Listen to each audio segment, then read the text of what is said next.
పట్టణంలోని శ్రీ వేణుగోపాల స్వామి ఆలయంలో గురువారం బ్రహ్మోత్సవ వేడుకల్లో భాగంగా స్వామివారికి ప్రత్యేక పూజలు నిర్వహించి అనంతరం శ్రీ లక్ష్మీ నరసింహస్వామి జయంతిని పురస్కరించుకుని స్వామివారికి ప్రత్యేక అభిషేకాలు నిర్వహించారు. బ్రహ్మోత్సవాల్లో భాగంగా విశేష సంఖ్యలో భక్తులు నవగ్రహ పూజా కార్యక్రమంలో పాల్గొన్నారు. అలాగే సంతాన గోపాల హోమ పూజా కార్యక్రమం నిర్వహించారు. కార్యక్రమంలో కూడా భక్తులు విశేష సంఖ్యలో పాల్గొన్నారు. విచేసిన భక్తులకు తీర్థ ప్రసాదాలతో పాటు ఆశీర్వచనాన్ని అందజేశారు. విచేసిన భక్తులకు అన్న ప్రసాదాన్ని అందజేశారు. ఈ కార్యక్రమంలో ఆలయ అర్చకులు, ప్రముఖ జ్యోతిష్య వాస్తు పౌరాణిక వేద పండితులు నంబి వేణుగోపాలాచార్య కౌశిక, నంబి రామగోపాల ఆచార్య, నంబి సత్యనారాయణ ఆచార్య, నంబి మధుసూదన ఆచార్య, నంబి నృసింహాచార్యుడు, భక్తులు తదితరులు పాల్గొన్నారు.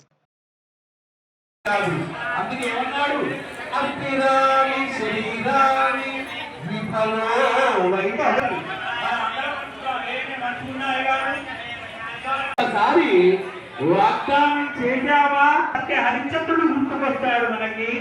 అదేవిధంగా ఇక్కడ దానం లోపల ఆడిన మాట తప్పకుండా ఉండే దాంట్లో బలి చక్రవర్తి మనకు గుర్తొస్తాడు. ఏమన్నాడు తెలుసా? వద్దన్నాడు, వారించాడు శుక్రాచార్యుడు. వద్దయ్యా, ఇయ్యకయ్యా, మూడు అడుగులు కాదు, లోకాలను ఆయన అగ్రహిస్తాడు, లోకాలు ఆక్రమిస్తాడయ్యా, వద్దయ్యా అన్నాడు. అప్పుడు ఏమన్నాడు ఆయన తెలుసా?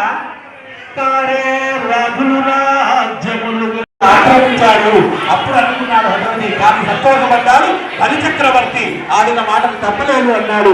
ఆ విధంగా మనకు ఈ యొక్క శుక్రగ్రహం అనేది మనకు అనుకూలంగా ఎన్ని రోజులైందిరా నీ కొడుకు చూడబట్టి అన్నాడట హిరణ్యకశపుడు. రా అని పిలిచాడట. పోయి ఆ భీషణం మంత్రం మృత్యోర్మృత్యం ఆయన స్వరూపం ఎట్లా ఉన్నాడంటే తెలుసాండి, ఆక్రమించాడు. అప్పుడు అనుకున్నాడు భగవతి, కానీ సంతోషపడ్డాడు. బలి చక్రవర్తి ఆడిన మాటను తప్పలేదు అన్నాడు.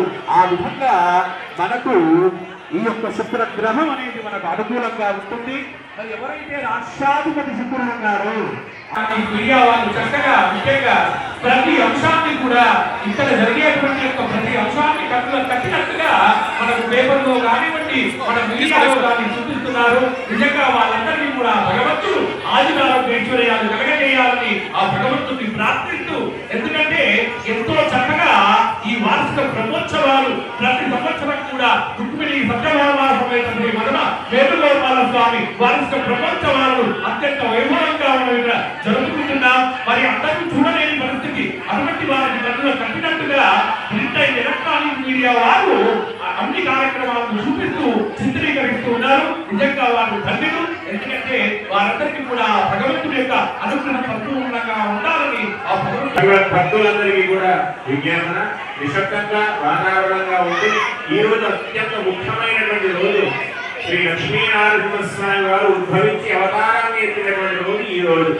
కాబట్టి ఆయన చరిత్రను ఎవరు విన్నా, ఆ ప్రహ్లాదుని ఎలాగైతే ఆ నరసింహస్వామి వారు కాపాడారో ప్రతి విషయంలో, ఇందుగలడు అందులేనే సందేహం వలన చెప్పి ఎంతెంత వెలిగిన అందందే గలడు దానవాంటిని వింటే అని చెప్పి ప్రహ్లాద స్వామి వారు ఎలాగైతే చెప్పారో అలా ప్రతి చోట ఆ నరసింహస్వామి వారు ఉండి వారందరినీ కూడా కాపాడడానికి సిద్ధపడతారని ఆయన చరిత్రను వింటే.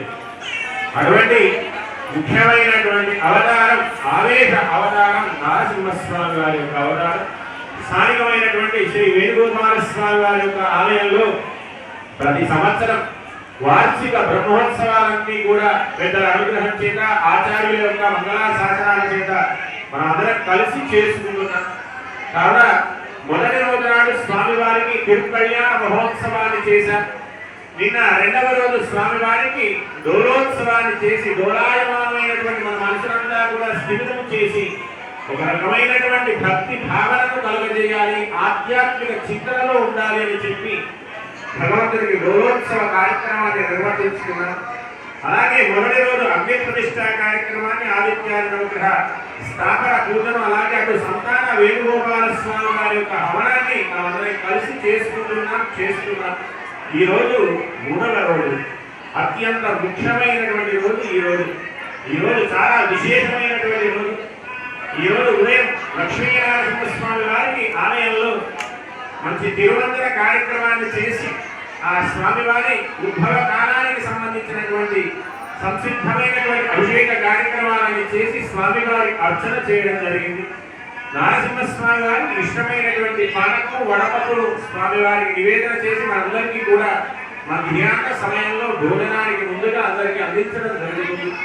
అలాగే ఈ రోజు సాయంకాలం శ్రీ వేణుగోపాల స్వామి వారికి వసంత ఉత్సవాన్ని జరుపుకుంటున్నాం. ఈ వసంతోత్సవాన్ని ఎవరైతే తిలకిస్తారో ఐహికమైనటువంటి భోగభాగ్యాలన్నీ కూడా భగవంతుడు ప్రసాదిస్తాడు.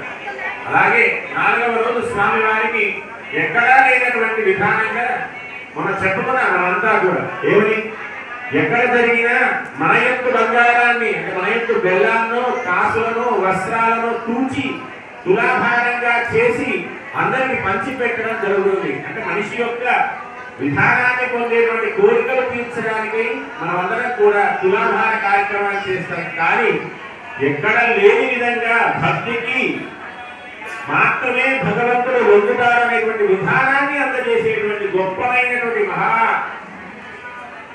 సందర్శించేటువంటి మహారూపమైనటువంటి విశేషమైనటువంటి కార్యక్రమం రేపు సాయంకాలం